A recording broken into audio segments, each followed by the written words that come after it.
Afghanistan and the botched withdrawal, have all the generals or command staff that were involved with the withdrawal been fired or relieved of duty? Well, that's a great idea. I'm not going to tell this man what to do, but I will say that.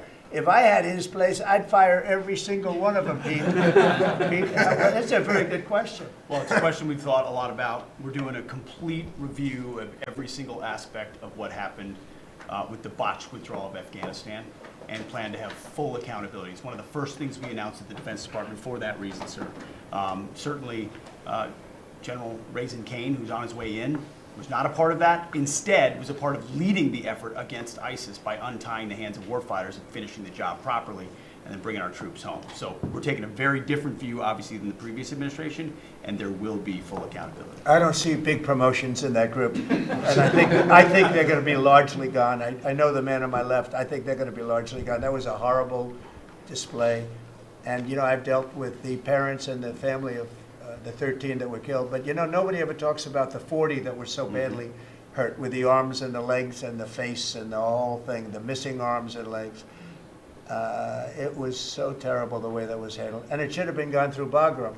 We have a big base with big fences and nobody can get in, and you have hundreds of acres instead of a little local airport where the whole place went crazy. That was so badly handled, and I would think that most of those people are going to be gone. Are we going to take Bagram back? So I'll tell you what has bothered me very much, very, very much. We give billions of dollars to Afghanistan. Nobody knows that. Nobody knew that. Do you know we give billions of dollars to Afghanistan?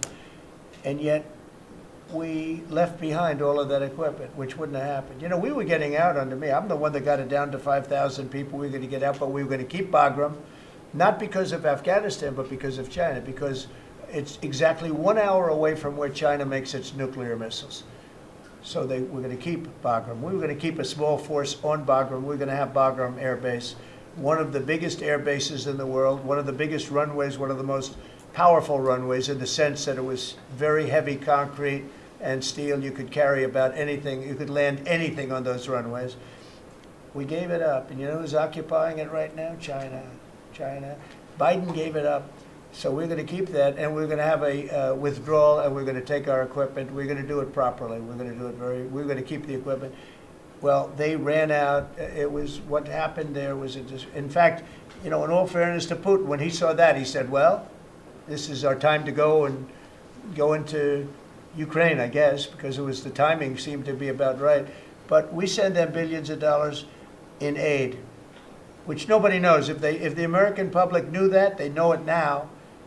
And if we're doing that, I think they should give our equipment back. And I told Pete to study that.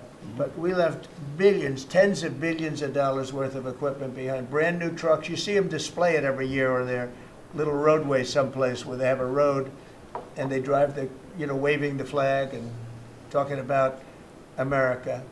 Beautiful equipment that's the top of the line stuff, brand new stuff. Now it's getting older, but you know what? We're going to pay them. I think we should get a lot of that equipment back. You know that Afghanistan is one of the biggest sellers of military equipment in the world. You know why? They're selling the equipment that we left. We're first. They were second or third.